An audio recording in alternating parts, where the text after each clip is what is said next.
What's up, guys? Today on RC Overload, we're going to be talking about the Boomerang Type 1 internal spring shocks. Wow, that's a mouthful. Yeah, whatever.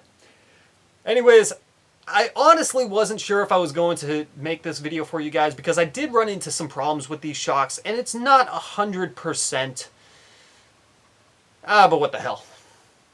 Let's get into it.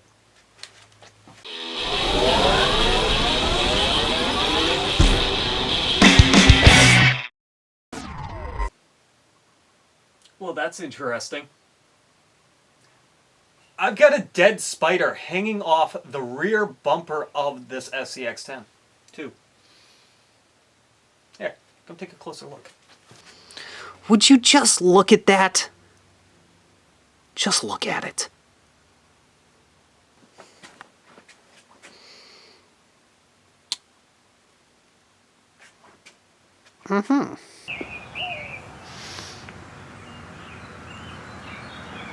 Okay. Back to filming. Alright, moving on from the spider incident, which was not planned. I apologize, that was still kind of funny though. Anyways, let's talk a little bit about these boom racing shocks. Now, you guys have been asking me what shocks I did put into this. My ideal goal along this was to just find something cheap, relatively inexpensive basically, that's going to perform well for a while for me. So I decided to try something different, and I went with the Boomerang Type 1 shocks. Now, these are basic internal spring shock setup. They come in a variety of different colors and a few different sizes as well. I chose to stick with the 90mm, which is the stock ride height for the Axial SCX10 and SCX10 IIs, and I believe for most crawlers.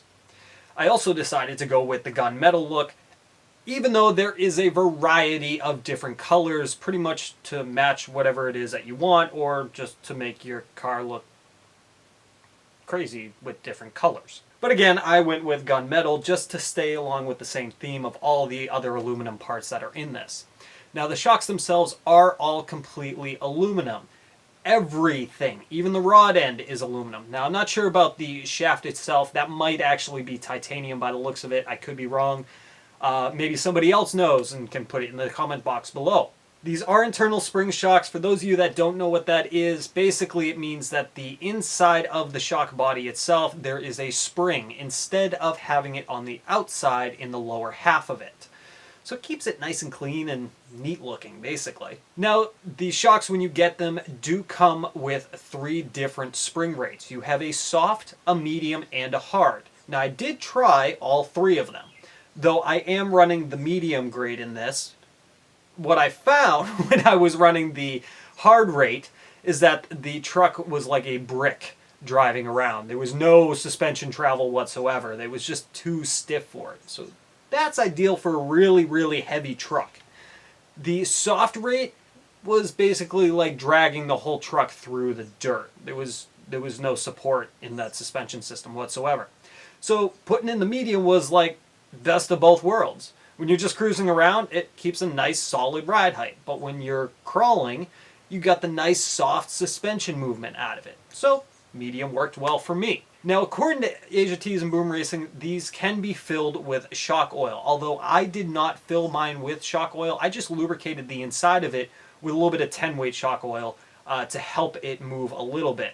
And I'll get into the reason why I did that here in a few minutes. Now, these shocks do also come with some basic tools and a basic set of hardware for it. Some screws, washers, and so forth.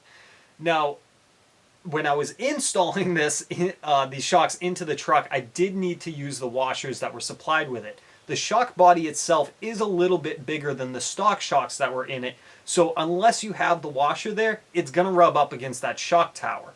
Now, as also a little side note, these do come with all metal pivot balls, so again, everything is nice and sturdy in it. These shocks, honestly, besides some problems that I ran into, again, I'll explain that in a minute, they are very well built, they're nice and sturdy, and should last a long time. Now, they are also G6 certified, which means that it's been tested and proven that these shocks hold up and will do the job for a long time to come.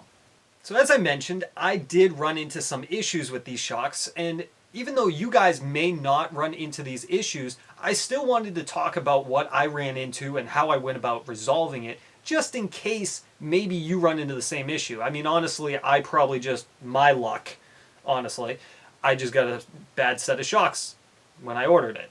Hey, things happen. I'm not mad about it. I'm not upset about it. I was able to resolve it and actually make it work better, to be honest. But what I ran into was that the piston on 2 out of 4 of the shocks, the pistons inside actually weren't drilled out. The holes inside of them that are supposed to be there to allow fluid to pass through when you fill them up with fluid weren't drilled out. So I went ahead and re-drilled them to the size to match the other 2 that were in it. I got 1 shock from each kit that had that issue with it. So I drilled them out, put some shock oil in it, and I was running into basically an airlock issue. Now I filled it up, according to how other people have done it, flip it upside down, fill it up with fluid to the bottom of the thread line, basically, where the threads start inside the body, put it all together and, work the air out of it. I did just that, but I was still getting airlocked in there. The shaft would not fully compress whatsoever. It was stopping about halfway, no matter what I did. On top of that, the shaft itself was not returning back to its normal position. It would just stay there. So, this is why I decided to run it without any shock oil. Again, Asia Tees and Boom Racing does say you can run it with shock oil and without. Again, I'm running it without shock oil. I just put a couple of drops of 10-weight shock oil in there just to lubricate the insides. Not enough to really cause any issues with it. Just enough to coat the outside edge, the inside edge of the shock body. Once that problem was resolved and the shaft was able to compress all the way and I could make it come back out, I was still running into that problem though where if I compressed the shaft, it would not come back out, even with the spring pushing back against it. It was like something was binding, something was holding it back. I ran into this issue on 3 out of 4 of the shocks. The 4th shock was totally fine, but the other 3 I kept running into this issue. I put it on the truck just to see if maybe it needed the weight or something. Did not matter. I could have the truck running around, but as soon as the suspension compressed, it would stay there. It would not come back. So it would just keep riding down low. And it would not move. It would barely move. So I knew that there was an issue there. So I decided to take the whole shock assembly apart and kind of figure out what was going on. What I realized was that the O-rings inside of these shocks seemed to be a little bit too tight up against the shaft, basically causing resistance on the shaft itself. So I tried to lubricate the O-rings a little bit, see if that worked. It worked a little bit, but it just wasn't enough. So I then decided to let's replace the O-rings in it and see if maybe it's just a bad set of O-rings or something like that. Maybe the shaft isn't perfectly straight or something. I checked the shaft was good, but I replaced the O-rings actually with a set of O-rings from a Traxxas rebuild kit from my son's wrestler. Sorry, buddy. We'll get you a new one. Don't worry. But I replaced those with a set of Traxxas O-rings. And these O-rings, instead of being completely around, they're actually flat on all its sides. So it's kind of creates more of a smoother contact in a sense. Now those O-rings were the same exact size as the O-rings that came out of these shocks. But once I put the Traxxas ones in there, the problem went away instantly. So I knew the issue was with the stock O-rings that were in it, definitely putting a little too much pressure against the shaft, not allowing it to move the way it should. Once I put the Traxxas O-rings in there, everything was nice and free. The truck is able to move around, no problem, and come back to its original position. With having some shock oil in there, I have not noticed out of all the driving that I've done with it, any leaking shock oil. So I think I may have resolved the issue that I was having with putting in those Traxxas O-rings. So once I got those 2 issues sorted out, the shocks seem to work perfectly. Now, as a note, these are a Drupe Setup shocks, which basically means that the truck is naturally supposed to sit just a little bit lower than it would with having these shocks in it. So that way the center of gravity still is low, but you still get the full movement out of your suspension that you're supposed to when crawling. However, because of the setup and what I've done, I don't have any shock oil in there. There's different O-rings now in it. The shocks now fully extend upwards, which honestly, to me, okay, to me, it's not that big of a deal. It's actually where I want my ride height to be on this truck because of the size of the tires and the overall look of the truck. So the 90 millimeters fully extended, it's perfect for me. There's no extra tipping out of this truck in any of the circumstances that I put it through. The suspension moves nice and flawlessly, basically, when going over different obstacles. The body pretty much stays level when it's crawling. I mean, there's a little movement, but not enough to make it fall over.